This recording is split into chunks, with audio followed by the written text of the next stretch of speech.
कुख्यात गँगस्टर सुभाष सिंग ठाकूरला अटक. विरारमधील चाळ बिल्डर समय चौहान यांच्या हत्या प्रकरणात मीरा भाईंदर वसई विरार पोलीस आयुक्तालयाच्या गुन्हे शाखेने कुख्यात गँगस्टर सुभाष सिंग ठाकूर याला उत्तर प्रदेशातील फतेहगड मध्यवर्ती कारागृहात अटक केली आहे. मंगळवारी त्याला वसईत आणण्यात आले. त्याला कोर्टापुढे हजर केले असता 22 डिसेंबरपर्यंत पोलीस कस्टडी देण्यात आली आहे. विरारमध्ये राहणाऱ्या समय चौहान हा चाळ बिल्डरची 26 फेब्रुवारी 2022 रोजी विरारच्या मनवेलपाडा येथे गोळ्या घालून हत्या करण्यात आली होती. या प्रकरणात 13 आरोपींना मोक्का अंतर्गत अटक करण्यात आली होती. कुख्यात underworld don gangster Subhash Singh Thakur हा या हत्याकांडातील मुख्य आरोपी होता.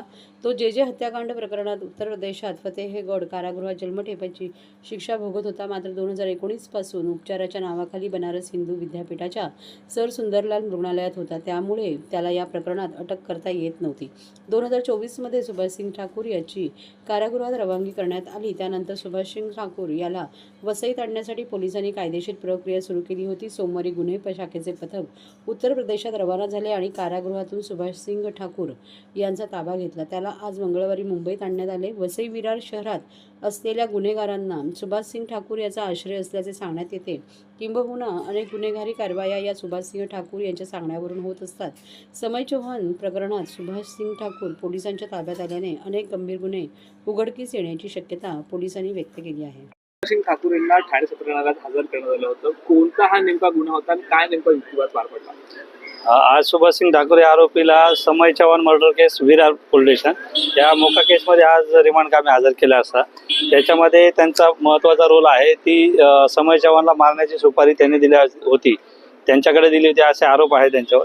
त्याकरता त्यांना आज कोर्टासमोर हजर केले असता आम्ही त्याच्यामध्ये तपासकामी आरोपीची पोलीस कस्टडीची 7 दिवसाची मागणी केली होती. तपास अधिकारी ACP बल्लाळ साहेब स्वतः हजर होते. त्यांनी देखील कोर्टात आमची बाजू मांडली. त्यामध्ये आरोपींनी गुन्हा करताना जे काही मोबाईल फोन्स वापरले ते फोन कुठे डिस्पोज ऑफ केले, वेपन कुठे डिस्पोज ऑफ केलं आणि अखिलेश तिवारी म्हणून जो आरोपी नंबर 13 यांनी ती वेपन या आरोपीच्या सांगण्यावरून डिस्पोज केली अशी आम्हाला माहिती आहे. त्याकरता त्याची पोलीस कस्टडीची मागणी केली, जी कोर्टाने आम्हाला मंजूर केली. 22 डिसेंबरपर्यंत आरोपीला पोलीस कस्टडी मंजूर करण्यात आलेली आहे. काय नेमके नवे खुलासे होतील? काय वाटतं? जे शस्त्र वापरण्यात आलं होतं, मोबाईल फोन असेल किंवा जी पैशाची काय नेमकी खुलासे होतील? यामध्ये आम्हाला पैशाची जी देवाणघेवाण झालेली आहे त्या देवाणघेवाणमध्ये यांना किती पैसे मिळालेले आहेत, एक्झॅक्ट किती अमाऊंटचे कॉन्ट्रॅक्ट होतं ते समय चव्हाणला किल करण्याचं, याचा खुलासा होण्याची शक्यता आहे. त्याचप्रमाणे वेपन डिस्पोजलची खुलासा होण्याची शक्यता आहे. ॲज वेल एज यामध्ये अजून कोणी इन्व्हॉल्व आहे का? आत्तापर्यंत 14 आरोपी निष्पन्न झालेले आहेत. अजून कोणी आरोपी इन्व्हॉल्व आहे का हे देखील निष्पन्न होण्याची शक्यता आहे.